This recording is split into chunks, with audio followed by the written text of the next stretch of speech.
Olá pessoal, tudo bom? Espero que todos vocês estejam bem. E a pergunta dessa vez veio lá de Varginha de novo, do meu amigo Sérgio. Ele já fez uma pergunta aqui uma outra vez, mas ele está numa curiosidade porque a filha dele perguntou para ele, né? A Sergiane e o Cleverson e seus filhos Gabriele e Vinícius. Quero mandar um abraço para eles. Essa pergunta e essa resposta vai em nome deles aí, né? Então, e aí? Qual foi a marca de Caim? Qual foi o sinal que Deus colocou em Caim? Será que foram os negros? Ou foi a marca negra? Ou, sei lá, ou como muitos estão dizendo por aí, né? Será que foi a pele negra? Será que é um VAV que foi colocado na mente dele, como muitos têm dito aí no YouTube? O que foi essa marca que muitos chamam de uma marca enigmática na Bíblia? Essas e outras respostas nós veremos aqui. Então que vocês possam ficar aí mais um pouquinho comigo para que vocês tenham essa boa resposta da palavra de Deus. Vamos lá, né? Então, para contextualizar aí, né, Gênesis capítulo 4, versículo 1, começa assim. Coabitou o homem com Eva, sua mulher. Esta concebeu e deu à luz a Caim, então disse, adquiri um varão com o auxílio do Senhor. Depois deu à luz a Abel, seu irmão. Abel foi pastor de ovelhas e Caim lavrador. Aconteceu que no fim de uns tempos trouxe Caim do fruto da terra uma oferta ao Senhor. Abel, por sua vez, trouxe das primícias do seu rebanho e da gordura deste. Agradou-se o Senhor de Abel e de sua oferta, ao passo que de Caim de sua oferta não se agradou. Irou-se, pois, sobremaneira Caim e decaiu-lhe o semblante. Então lhe disse o Senhor, por que andas irado? E por que descaiu o teu semblante? Se procederes bem, não é certo que serás aceito? Se todavia procederes mal, eis que o pecado jaz à porta. O seu desejo será contra ti, mas a ti cumpre dominá-lo. Então nós vemos aqui as primeiras ações de pecado na Bíblia, né? Ira sem razão, né? Pecado jaz à porta, desejo de Caim contra ele. A gente já vê algumas coisas aqui falando sobre tanto Abel como sobre Caim também. Mas por que Deus não aceitou a oferta de Abel, de Caim, e aceitou a oferta de Abel? Pelo simples motivo de que desde ali no Éden, né, Deus já tinha feito algo quando o primeiro par cometeu ali seu pecado. Aqui em Gênesis 3:21 diz assim, fez o Senhor Deus vestimenta de peles para Adão e sua mulher e os vestiu. Então eles foram vestidos de peles. Peles de quê? De que animal Adão foi vestido, né? Pele de qual animal? Em Apocalipse 13, versículo 8, diz assim, o livro da vida do Cordeiro que foi morto desde a fundação do mundo. Então esse foi o animal morto, do qual deu peles para Abel, para Adão e Eva, né? Esse aqui foi o animal morto, o cordeiro. E esse cordeiro já tipificava Jesus. Então quando Caim traz para Deus uma oferta de frutos da terra, não é essa que agradaria ao Senhor. Porque para a expiação do pecado, precisa-se de um animal morto, precisa de um cordeiro morto, precisa ser degolado, né, tirado o sangue daquele animal. Antes disso, né, o homem deveria pôr as mãos sobre o animal e transferir pela fé os pecados para esse cordeiro. Esse cordeiro, então, devia morrer no lugar do pecador. Então foi por isso que não foi aceita a oferta de Caim, mas foi aceita a oferta de Abel. Vamos conhecer um pouquinho sobre Abel primeiro, para depois entrarmos aí no assunto de Caim. Vamos ver algumas frases aí que Jesus fala para que a gente entenda melhor quem é Abel. né?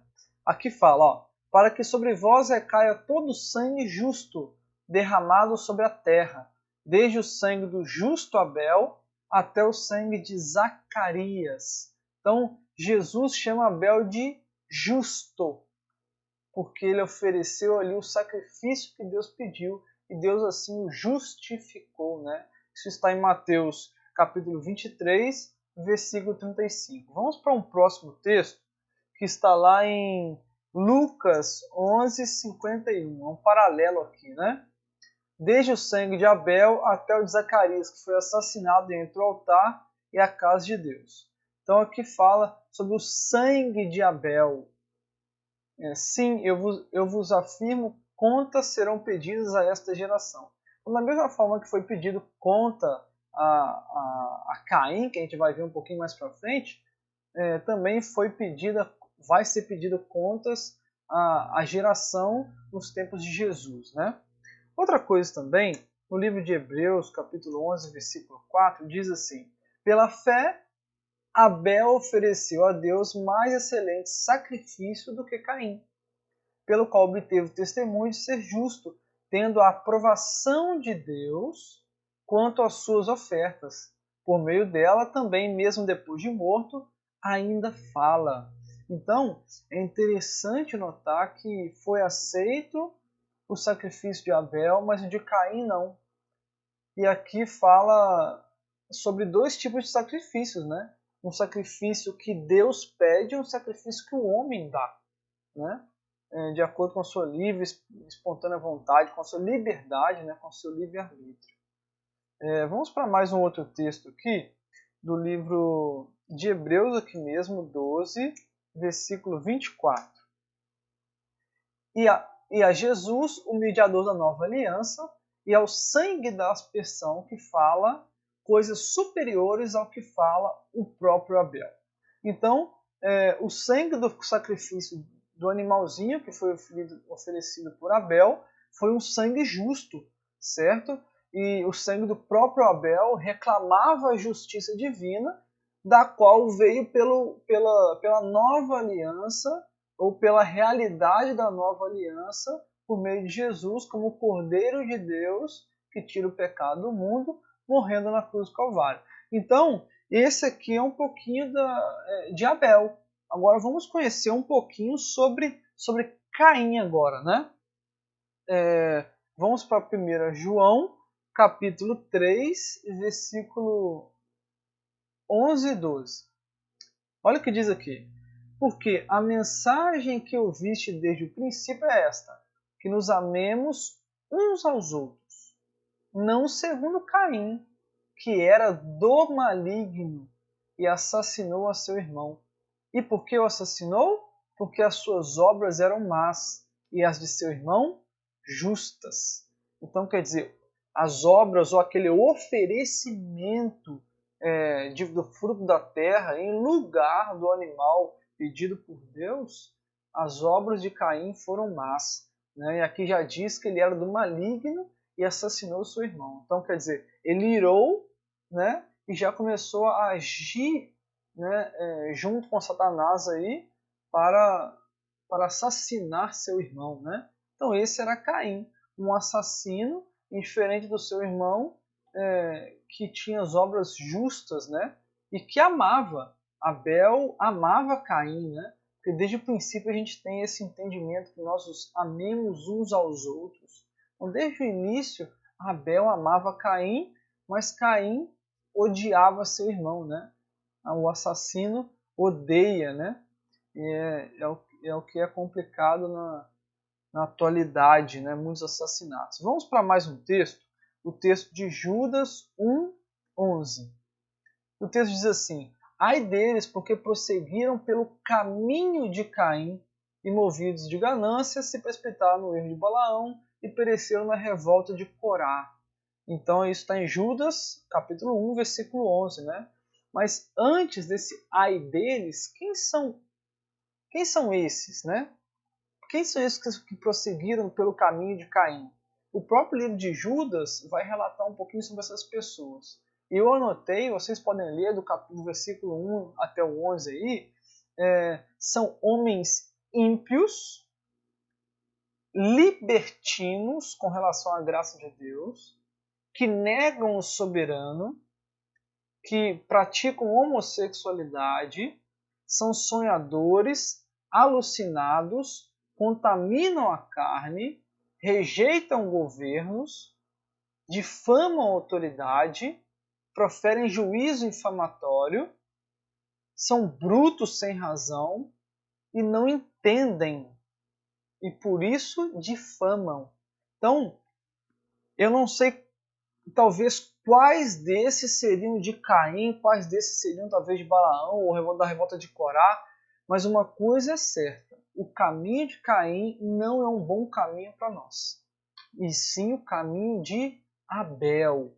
Então, tirando essas conclusões da palavra de Deus, pelas palavras de Jesus, de Mateus, de Lucas aí, escritas, né? E também de Paulo aos Hebreus, de João e de Judas, tiramos essas conclusões com respeito a Abel e Caim. Vamos voltar então à história de Caim, para que nós possamos compreendê-la melhor um pouco. Vamos ler o versículo 8 agora. Disse Caim a Abel, seu irmão, vamos ao campo. Estando eles no campo, sucedeu que se levantou Caim contra Abel, seu irmão, e o matou. Né? Ira, ciúmes também, aversão, luta aí talvez contra uma autoridade celestial que é Deus, né? Rebelião, tudo isso estava envolvendo a vida de Caim, e ele deixando essa ira e esse ódio propagar em seu coração, ele assassina aí seu irmão. E o próprio texto de João fala que o assassino não tem vida eterna em si mesmo, né? Somente os justos receberão a vida eterna, ou aqueles que foram justificados. Versículo 9. Disse o Senhor, ou disse Jeová a Caim, aquele que é eterno, né? Jeová significa o eterno, né? Onde está Abel, teu irmão? Ele respondeu, não sei. Acaso sou eu o tutor de meu irmão? Na verdade, Caim nasceu primeiro, né? Então ele deveria cuidar de seu irmão, amá-lo e não assassiná-lo, ou odiá-lo, ou ter inveja dele, né? E isso aqui foi uma ousadia, né? Foi talvez um ato aí de rebelião, de afronta, né? E isso não deveria ocorrer. Ele deveria ter sido humilde, se humilhado, se arrependido. E aqui diz, e disse Deus, que fizeste? A voz do sangue de teu irmão clama da terra a mim. És agora, pois, maldito sobre a terra, cuja boca se abriu para receber de tuas mãos o sangue de teu irmão. Quando lavrares o solo, não te dará a ele a sua força. Serás fugitivo e errante pela terra. Assim são todos os assassinos, né? Todos aqueles que não estão com Deus. Então disse Caim ao Senhor, ao Eterno, a Jeová, é tamanho o meu castigo que já não posso suportá-lo. Eis que hoje me lanças da face da terra, e da tua presença hei de esconder-me. Serei fugitivo e errante pela terra. Quem comigo se encontrar, me matará. Parece que essas são as mesmas coisas que acontecem com Satanás quando ele é expulso, né? Agora ele anda pela face da terra, ele se esconde, ele é um fugitivo, ele é um errante, né? E são todas ações, né? E assim como Deus castigou, né, penalizou, puniu Caim, assim também ele puniu Satanás, né? E assim fará com todos aqueles que assassinam. Mas será que Deus é um Deus que só pensa em punição? Será que Deus é um Deus que só pensa em castigar as pessoas? Olha o que diz o versículo 15. O Senhor, porém, lhe disse, assim qualquer que matar a Caim será vingado 7 vezes. Opa! Agora nós já vemos aí uma ação de Deus em vingar outras pessoas. Não, esse não era o objetivo, mas em proteger Caim. E aqui diz, E pôs o Senhor, Jeová o Eterno, um sinal em Caim para que não ferisse de morte quem quer que o encontrasse. Então esse sinal era um sinal de proteção. Retirou-se Caim da presença do Senhor, Jeová o Eterno, e habitou na terra de Nod, ao oriente do Éden. Então, nós não vemos um sinal de condenação. Muito longe disso, talvez um sinal aí de perdão, um sinal de proteção, um sinal de que havia ainda perdão, mas Caim não se mostra, né? Na descendência de Caim, ela se mostra pessoas arrependidas que se humilham, né, perante Deus, como na descendência de Sete, né? Então, aqui você tem um sinal. Mas que sinal é esse? Muitas pessoas hoje, e há um tempo atrás nos Estados Unidos, diziam que esse sinal era a pele negra, né? Era uma marca aí que prosseguiu por Caim, por Canaã, né? E dali nasceu ali talvez os africanos e as pessoas negras e etc e tal. Mas isso a gente sabe que é uma falácia. A Bíblia não ensina nada sobre isso. Isso era um contexto americano, racista que havia no século XIX, né? E em outros momentos da história também, né? E também outros já dizem que esse sinal era um vave colocado na testa e etc e tal, só por conter talvez alguns sons aí. Alguns dizem essas coisas por aí. Mas a Bíblia não relata nada disso e, na verdade, a Bíblia não relata nem que sinal que era esse. O objetivo não era o sinal posto em si, mas as ações de Deus por trás disso, em proteger, em dar perdão, em ser misericordioso e etc. Embora tendo a punição do pecado, embora a culpa de Caim ser verdadeira, né, ele ser realmente culpado e merecer uma punição, como todo pecador merece a morte, né? Só que no caso de Caim ele não morreu, mas ele ali teve o perdão e teve a proteção de Deus, né? Talvez seja aí um ato misericordioso de Deus, né? Eu quero falar mais algumas coisas com vocês e eu quero que vocês prestem bastante atenção, porque são assuntos importantes que nós vamos falar aqui. Eu vou ler o que estava lá no século XIX, né, em algumas igrejas do sul, lá nos Estados Unidos. Norman Miles fala sobre isso, né? Algumas igrejas do sul também se manifestaram contra a escravidão em 1837. O 13º Sínodo Presbiteriano de Kentucky, não sei como é que fala isso, Kentucky, ou Kentucky, emitiu um documento que criticava a escravidão e instou seus membros a abandonar a prática. A maior parte, no entanto, os sulistas e as igrejas do sul defendiam e apoiavam a escravidão, enquanto as igrejas do norte geralmente se opunham a ela. Entre 1835 e 1858, as igrejas presbiteriana, batista e metodista se dividiram em seções norte e sul sobre a questão da escravidão. Vários escritores defendiam a escravidão segundo linhas teológicas e antropológicas e sociológicas. Thornton, um clérigo da Virgínia e professor de teologia, defendeu a escravidão argumentando que era uma instituição bíblica praticada pelos patriarcas e endossada pelo apóstolo Paulo. Ele argumentou ainda que os negros deveriam ser escravos porque sua pele negra era a marca de Caim. Olha só, tá vendo como é que eles acreditavam?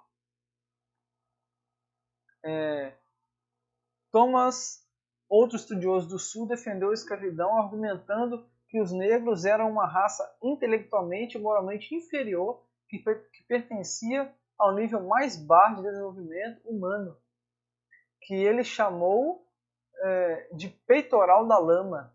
Outros escritores do Sul, influenciados por Stringfellow e Dew, até argumentou que os negros não faziam parte da criação original, mas eram produtos de relações ilícitas entre homens e animais nos dias antigos. Tá vendo, pessoal? Como que era a teologia no século XIX nos Estados Unidos? Outro escritor também, Alonzo T. Jones, mais ou menos nesses mesmos períodos aí, ele escreve, né, pela Bíblia, Gênesis 4:11, Caim não arrependido. Isso está no The Medical Missionary, ou o missionário médico, né? O médico missionário. E ele escreve assim, ó: quando o pecado que Caim se recusou a reconhecer havia se resolvido de maneira que até ele deveria reconhecê-lo como a coisa terrível que era desde o início, então apenas ele, mas todos os outros o reconheceram como o grande pecado que era. Portanto, Caim não apenas reconheceu que a minha iniquidade é maior do que pode ser perdoada, mas também que eu seria um fugitivo e um vagabundo na terra, e acontecerá que todo aquele que me encontrar me matará. Esses foram os reconhecimentos, né, de Caim. E Alonzo Jones continua: mas em tudo isso Caim havia enganado o Senhor, como em todos os outros ele havia se enganado. Há com o Senhor perdão da iniquidade, transgressão e pecado. O Senhor dera ao primogênito de seu rebanho, o Cordeiro de Deus, uma satisfação e propiciação pelo pecado do mundo e pelos pecados dos homens. Havia para Caim o perdão completo e gratuito no começo, quando ele se recusou a reconhecer que havia nele algum pecado.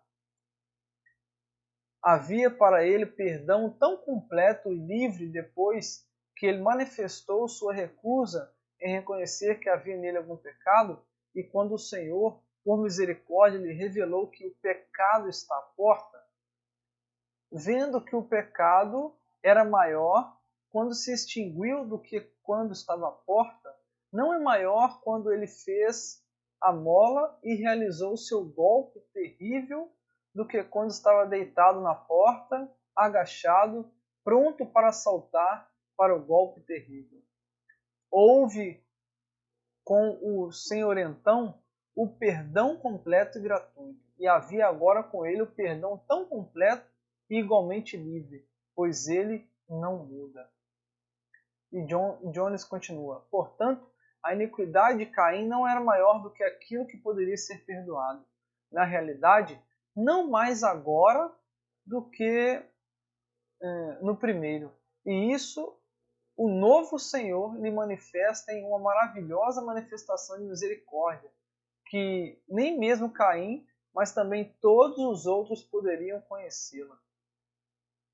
A reclamação de Caim, o Senhor respondeu: portanto, todo aquele que matar Caim será vingado 7 vezes. E o Senhor estabeleceu uma marca em Caim para que ninguém o ache morto ou matasse, né? E que sinal da perversidade cega da mente natural é dado no fato de que nesta maravilhosa extensão de misericórdia a Caim é vista por milhares, mesmo de cristãos professos, apenas o anúncio e condenação de Caim e sua culpa, e todos estampados antes o universo, referem-se à marca de Caim como se fosse uma marca vermelho sangue distintiva de sua culpa e condenação marcada por Deus, por ele para listar todos os homens também na condenação. E de acordo com essa nação cega e perversa, prontamente se alistam no tom e no clamor da condenação de Caim e outros pecadores, e se condenam na condenação dele e de outros. Nessa perversidade cega, eles ignoram a verdade divina e gloriosa de que com Deus existe perdão, não condenação dos pecadores. Que Deus não deu seu Filho para condenar o mundo, nem qualquer homem, mas que o mundo e todos os homens através dele pudessem ser salvos. Olha só que diferença, né? Entendimento mundano para o entendimento cristão. Caim era culpado, e isso é verdade. Por sua transgressão e culpa, ele foi condenado de acordo. Isso ele demonstrou por sua terrível reclamação. Mas Deus não aumentou a condenação. A condenação adicional nunca ajuda ninguém. Não. O Deus misericordioso estendeu o perdão e consideração misericordiosa para que o culpado seja encorajado a acreditar e receber o perdão misericordioso. E a marca que o Senhor colocou sobre Caim foi a plena garantia para ele e para todos os homens de que lhe foram estendidas essa consideração e provação misericordiosas. Pois a palavra diz claramente que o Senhor colocou essa marca em Caim para que ninguém o encontrasse ou matasse, né? Foi assim a certeza divina de que ninguém o mataria. Era, portanto, uma promessa divina da proteção divina. E nisso havia plena garantia da extensão do perdão misericordioso e da consideração e aprovação misericordiosas, a fim de que ele se valesse do perdão e da salvação do Senhor, em plena garantia da fé.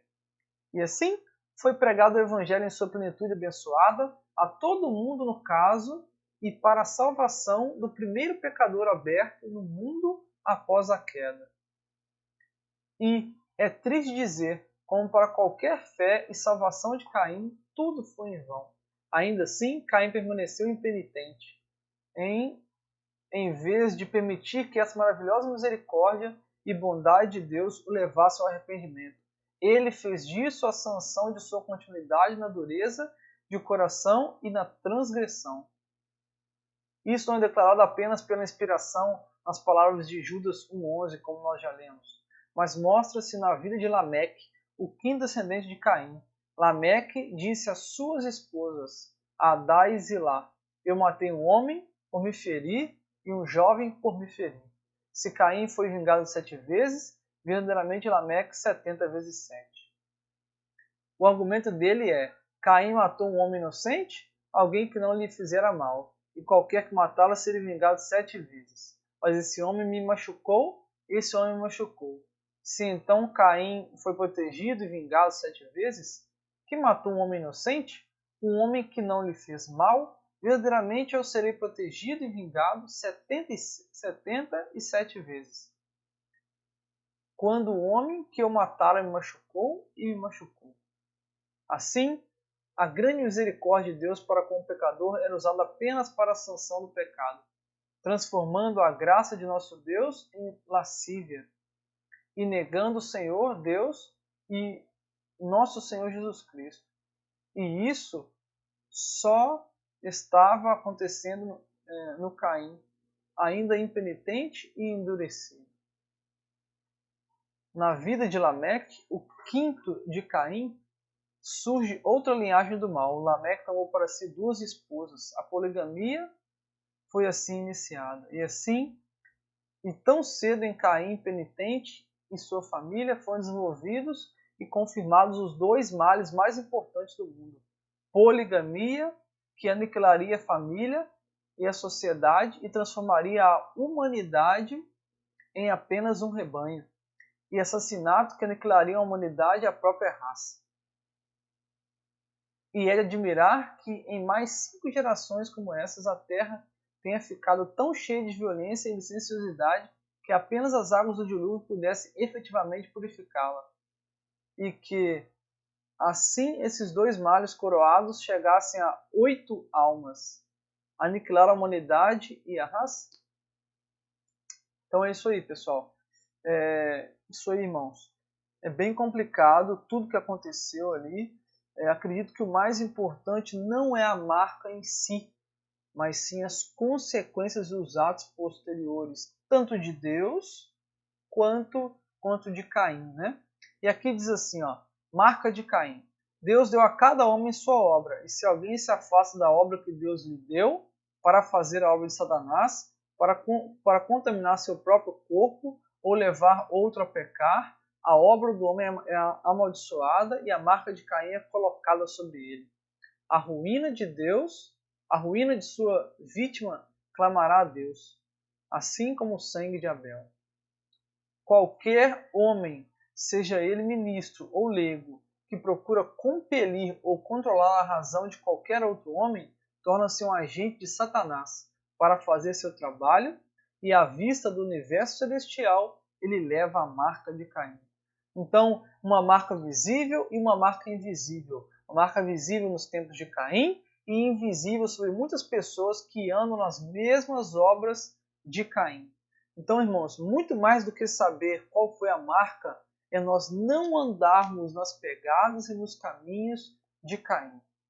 Então, é isso, pessoal. Finalizamos por aqui e que Deus abençoe a todos vocês, os guarde e que possam ter sido boas respostas. Talvez não sei se foi as respostas que vocês esperavam, mas foram as respostas da palavra de Deus e de alguns comentaristas também. Que Deus os abençoe e o guarde. E não se esqueçam de curtir, compartilhar, se inscrever no canal e ativar o sininho de notificações. Por isso me ajuda a continuar compartilhando a mensagem de Deus e espalhando essa esperança a todo mundo, né? Quer seja da igreja, de igrejas ou não, quer sejam cristãos ou não. Então, que a paz de Cristo esteja com você e lembrem-se, pelas tuas palavras nós somos justificados e pelas tuas palavras nós somos condenados, né? Pelas nossas palavras, né? E também não se esqueçam que pelas tuas palavras nós temos luz. Então, tendo a exposição da palavra de Deus, a gente tem luz. Deus os guarde e os abençoe.